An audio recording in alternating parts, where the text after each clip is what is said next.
জাতিসংঘ তদন্তপূর্বক বিচারের দাবিতে এবং ছাত্র সমাজের 9 দফা দাবি আদায়ের লক্ষ্যে আজকে বৈষম্য বিরোধী ছাত্র আন্দোলন রিমেম্বারিং আওয়ার হিরোজ কর্মসূচি ঘোষণা করা হয়েছে।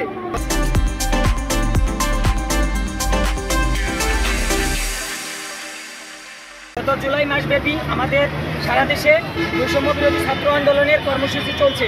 তো এরই অংশ হিসাবে আজকে আমাদের ছাত্র ভাইদের গুম খুন হত্যার প্রতিবাদে আজকে আমাদের কেন্দ্রীয় কর্মসূচির অংশ হিসাবে রিমেম্বারিং আওয়ার হিরোজ এরই অংশ হিসাবে আজকে আমরা এখানে সমবেত হয়েছি।